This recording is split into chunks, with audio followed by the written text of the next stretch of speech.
Hello বন্ধুরা, আমি গৌরী আমার পরিবারে আবারও নতুন একটি রেসিপি নিয়ে হাজির হয়ে গেছি তোমাদের সামনে।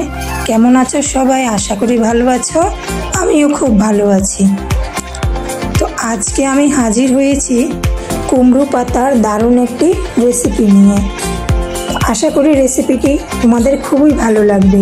তো তোমরা অনেক ধরনের কুমড়ো পাতার রেসিপি খেয়েছো বানিয়ে, আমি যেভাবে করলাম অবশ্যই একবার হলেও এভাবে রেসিপিটি করবে। আশা করি তোমাদের খুব ভালো লাগবে। ভালো লাগলে লাইক কমেন্ট শেয়ার করে আমার পাশে থাকবে। তো নতুন বন্ধুরা প্লিজ চ্যানেলটাকে সাবস্ক্রাইব করে পাশে থেকো, আর পাশে থাকা নোটিফিকেশান বাটনটা প্রেস করে রেখো। যখনই আমি রেসিপি দেবো তোমরা সাথে সাথে নোটিফিকেশান পেয়ে যাবে। এক মুঠো কুমড়োর শাক নিয়ে এসেছিলাম, শাক থেকে পাতাগুলো আমি আলাদা করে নিয়ে নিয়েছি রেসিপি করার জন্য। তো দেখো, যেহেতু এখানে কুমড়োর শাক তেমন একটা বেচাকিনা হয় না, তো মাঝে মধ্যে যেহেতু পাই, তাই নিয়েই আমি ভাবলাম একটা রেসিপি করে নিই। আর দেখো একদমই এগুলো নেতিয়ে গেছে পাতাগুলো। আচ্ছা যাই হোক, ভিজিয়ে রাখলে কিছুক্ষণ পরে আবার ঠিক হয়ে যাবে। তো কিছুক্ষণ আমি ভিজিয়ে রেখেছিলাম, দেখো এখন একদমই তরতাজা হয়ে গেছে পাতাগুলো। তো এখন আমি পাতাগুলো ভালোভাবে ধুয়ে নিয়েছি। যেহেতু পাতার শাকে অনেক ধরনের বালি থাকে, অনেক বেশি পরিমাণে নোংরা থাকে, তাই এগুলো আমি ভালোভাবে ধুয়ে নিচ্ছি। কিছুক্ষণ ভিজিয়ে রেখেছি, একেবারেই সুন্দরভাবে পরিষ্কার করে নিয়ে চলে এসেছি এখন। তো দেখো এখন আমি একটু নুন দিয়ে এগুলোকে মেখে নেব। নুন দিয়ে মেখে রাখলে কি হয়, যে একটা খসখসে ভাব থাকে ওটা দূর হয়ে যাবে, পাতাগুলো খুব মসৃণ নরম হয়ে যাবে। তো চলো কিছুক্ষণ আমি মেখে রেখে দিচ্ছি সাইড করে। অবশ্যই যখন তোমরা কুমড়ো পাতার বড়া রেসিপি করবে তখন এইভাবে কুমড়ো পাতাগুলোকে নুন দিয়ে মেখে নেবে, তাহলে এগুলো খেতেও ভালো লাগবে আর খুব নরম হয়ে যাবে। রেসিপি করতে কোনো অসুবিধা হবে না। এখন দেখো 3-4টে পেঁয়াজ নিয়ে নিয়েছি আমি। পেঁয়াজগুলোকে আমি কেটে নেব। আর নিয়ে নিয়েছি কয়েক কাপ পরিমাণে রসুন। রসুনটার খোসাটা ছাড়িয়ে নিয়েছি আমি। এখন পেঁয়াজ আর রসুনটাকে গ্রেট করে নেব। দেখো গ্রেটারের সাহায্যে আমি গ্রেট করে নিচ্ছি। তোমরা চাইলে কেটেও নিতে পারো।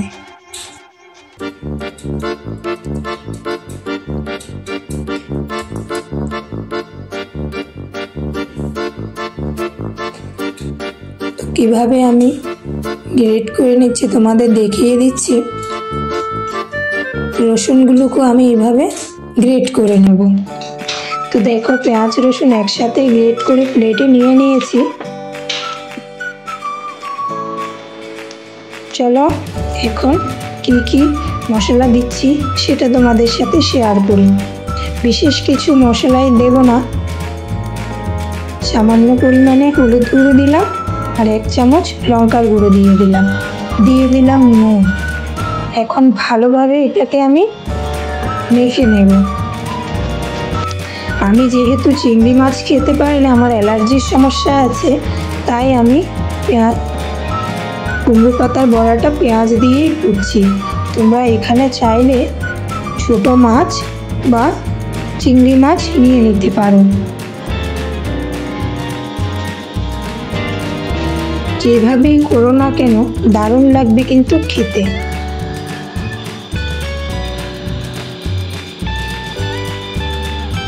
প্লিজ বন্ধুরা পুরো রেসিপিটি দেখবে, রেসিপিটি কেউ স্কিপ করে দেখো না। আর রেসিপি দেখার শেষে হাইপও কমেন্ট করে দিও। তোমাদের একটা লাইক কমেন্ট আমাকে অনেক অনেক উৎসাহ দেয় নতুন নতুন রেসিপি করতে। অবশ্যই বন্ধুরা হাইপ করে দিও। তো চলো দেখো কতটা পরিমাণে জল বেরিয়ে গেছে। এখন জলটা চিপে ফেলে দেব। আবার পরিষ্কার করে নিয়ে এসেছি। এখন পাতাটাকে আমি সুন্দরভাবে নিয়ে নিয়েছি। তারপরে দিয়ে দিচ্ছি মেখে রাখা পেঁয়াজটা। তো এভাবে পেঁয়াজটা দিয়ে সুন্দরভাবে সিল করে নেব।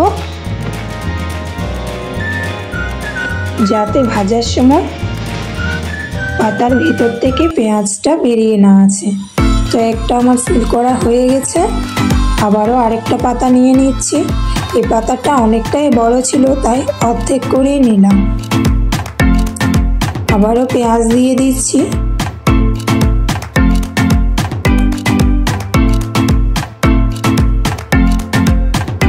পেঁয়াজটা দেওয়া হয়ে গেছে, আবারও আমি পাতাটাকে সিল করে দিচ্ছি যাতে পেঁয়াজটা বেরিয়ে না আসে ভাজার সময়। তো দেখো দুটো হয়ে গেছে আমার। এইভাবে আমি সবগুলোকেই করে নেব।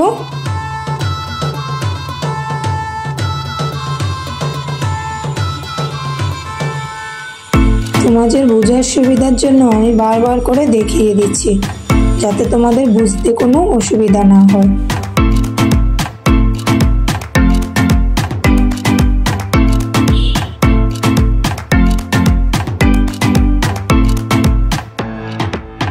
আমি যে পরিমাণে পেঁয়াজ নিয়েছি ওই পরিমাণে পেঁয়াজ দিয়ে 4টে কুমড়ো পাতার বড়া হয়েছে। সবগুলো আমার হয়ে গেছে সিল করা। এখন চলে যাব দ্বিতীয় পর্যায়ে। চলো দ্বিতীয় পর্যায়ে কি করছি দেখে নেওয়া যাক। একটা বাটি নিয়ে নিয়েছি, বাটিতে দিয়ে দিলাম 2-3 চামচ পরিমাণে বেসন, ছোট চামচে দিয়েছি। দিয়ে দিলাম 1 চামচ পরিমাণে ময়দা,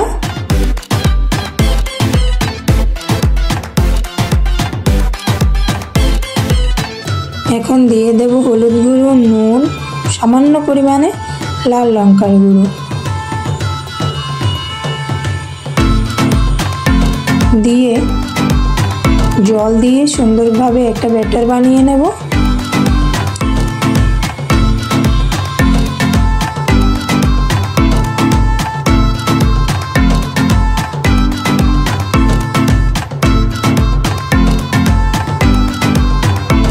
চামচের সাহায্যে আমি সুন্দরভাবে একটা ব্যাটার বানিয়ে নিয়েছি। ব্যাটারটা বেশি ঘনও হবে না, পাতলাও হবে না। এখন দিয়ে দিলাম কড়াই বসিয়ে, দিয়ে একটু তেল দিয়ে দিয়েছি। আর দেখো বন্ধুরা আমি কেমন ঘনত্বের ব্যাটারটা বানিয়েছি। খুব সুন্দরভাবে কিন্তু ব্যাটারটা বড়াগুলোর গায়ে লেগে যাচ্ছে। এখন একে একে বড়াগুলো আমি ব্যাটারে চুবিয়ে চুবিয়ে ভেজে নেব। তো এইভাবে কিন্তু যদি কুমড়ো পাতার বড়াটা করা যায় দারুণ লাগে খেতে। তো তোমরা যদি চাও ব্যাটারটা বাদ দিয়ে শুধু খালি বড়াগুলো ভাজতে তাহলেও পারবে। খুব সাবধানে একে একে বড়াগুলোকে তেলের মধ্যে দিয়ে ঢাকা চাপা দিয়ে ভেজে নেবে। তো আমি একে একে এটাকে সাইড করে উল্টে পাল্টে সাইড করে দিয়েছি। আরেকটা বড়াকে আমি এভাবে ব্যাটারে চুবিয়ে দিয়ে দেব তেলে।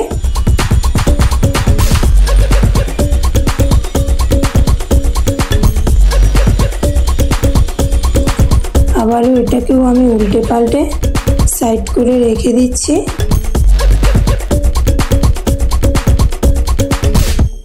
তো একে একে সবগুলো ব্যাটারে চুবিয়ে আমি বড়াগুলো দিয়ে দিয়েছি। এখন উল্টে পাল্টে ভেজে নেব।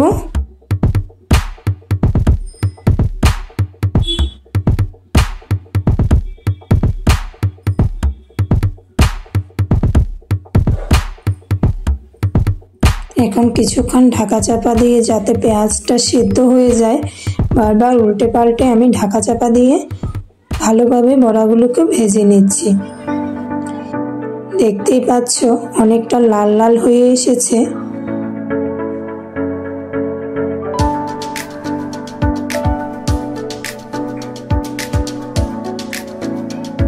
আবারও বলছি বন্ধুরা, তোমরা যদি চাও পেঁয়াজের সাথে চিংড়ি মাছ বা ছোট মাছ দিয়ে সুন্দরভাবে বড়াটাকে বানিয়ে নিতে পারো। যেভাবে বানাও না কেন এই কুমড়ো পাতার বড়া কিন্তু খেতে দারুণ লাগে।